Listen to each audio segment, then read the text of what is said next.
माणगावच्या विकासाला नवी उभारी. सुनील तटकरे. 2,91,00,000च्या विकास कामांचा शुभारंभ.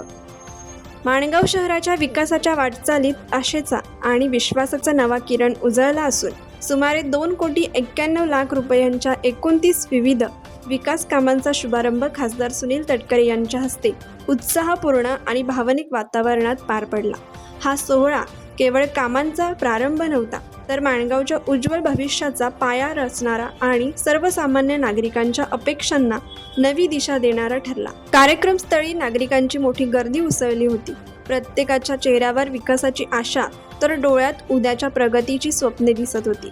या कार्यक्रमाला ॲडव्होकेट राजीव साबळे, आनंद शेठ यादव, नगराध्यक्षा शर्मिला सुर्वे, उपनगराध्यक्ष रिया उभारे तसेच सर्व नगरसेवक, नगरसेविका व पदाधिकारी उपस्थित होते. सर्वांनी एकमुखाने माणगावच्या विकासासाठी एकजूट दाखवत सकारात्मक संदेश दिला. माणगाव शहराचा विस्तार इंदापूर, बामनोली, निजामपूर, ढालगर आणि मोरबा या गावाच्या दिशांनी झपाट्याने होत आहे. नव्या वस्त्या, वाढती लोकसंख्या आणि बदलती जीवनशैली यामुळे शहराच्या पायाभूत सुविधांवर ताण वाढत आहे. या पार्श्वभूमीवर रस्ते, वीज, प्रकाश योजना आणि स्वच्छतेसारख्या मूलभूत गरजांकडे विशेष लक्ष देत विकास कामे हाती घेण्यात आली आहेत. हायमास दिवे, स्ट्रीट लाईट आणि सौर ऊर्जा प्रकल्पांमुळे शहर अधिक सुरक्षित, प्रकाशमान आणि पर्यावरणपूरक होणार आहे. अंधारातून प्रकाशाकडे वाटचाल करणारे हे बदल माणगावच्या नव्या युगाची साक्ष देत आहेत. माणगावच्या विकासात शिक्षण आणि रोजगाराला केंद्रस्थानी ठेवण्यात आले आहे.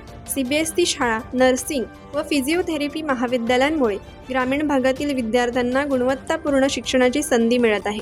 अनेक पालकांच्या डोळ्यात आपल्या मुलांनी मोठे व्हावे, काहीतरी घडावे ही स्वप्ने आता साकार होण्याच्या मार्गावर आहेत. दिघी पोर्ट आणि MIDCच्या माध्यमातून सुमारे 1400 कोटी रुपयांच्या प्रकल्पांना मंजुरी मिळाल्याने स्थानिक युवकांसाठी रोजगाराच्या नव्या संधी उपलब्ध होणार आहेत.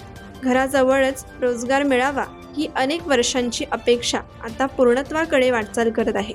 यावेळी खासदार सुनील तटकरे यांनी नागरिकांच्या गरजांशी निगडीत महत्त्वपूर्ण घोषणा करत विकासाला ठोस दिशा दिली.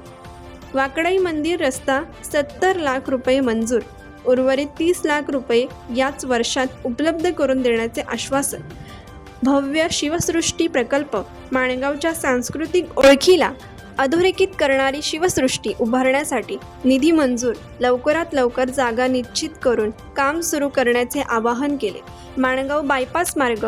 कोकण रेल्वे व वन विभागाच्या अडचणी दूर करून वाहतूक कोंडीचा कायमस्वरूपी प्रश्न सोडवण्याचा निर्धार खासदार सुनील तटकरे यांनी व्यक्त केला. देशाच्या प्रगती महिलांचा सहभाग अत्यंत महत्त्वाचा असल्याचे सांगत पंतप्रधान नरेंद्र मोदी यांच्या नेतृत्वाखाली महिलांसाठी 33% आरक्षणाचा मार्ग मोकळा होत असल्याचे त्यांनी नमूद केले. यामुळे भविष्यात अधिक महिलांना नेतृत्वाची संधी मिळून समाजात सकारात्मक बदल घडतील असा विश्वास त्यांनी व्यक्त केला. कार्यक्रमाच्या शेवटी खासदार सुनील तटकरे यांनी अत्यंत भावनिक शब्दात आपल्या भावना व्यक्त केल्या. माणगावच्या मातीचा सुगंध, येथील लोकांची माया आणि आपुलकी मला नेहमीच प्रेरणा देत राहते. या शहराच्या विकासात कोणतीही उणीव भासू देणार नाही, ही माझी जबाबदारी आणि बांधिलकी आहे, असे त्यांनी सांगितले. त्यांच्या या शब्दांनी उपस्थितांच्या मनाला स्पर्श केला आणि टाळ्यांच्या कडकडाटात उथेगोल येथील होळीचे मैदान दुमदुमून गेले. आजचा हा शुभारंभ केवळ विकास कामांचा प्रारंभ नाही, तर माणगावच्या स्वप्नांना नवी दिशा देणारा आणि प्रत्येक नागरिकांच्या आयुष्यात सकारात्मक बदल घडवणारा एक महत्त्वाचा टप्पा आहे. माणगाव आता नव्या उमेदीने, नव्या विश्वासाने आणि उज्ज्वल भविष्यासाठी ठामपणे पुढे वाटचाल करत आहे, असे खासदार सुनील तटकरे यांनी शेवटी सांगितले. कोकण एक्सप्रेस चॅनलसाठी माणगाव प्रतिनिधी अरुण पवार. कोकण एक्सप्रेस चॅनलला लाईक करा, शेअर करा आणि सबस्क्राईब करा.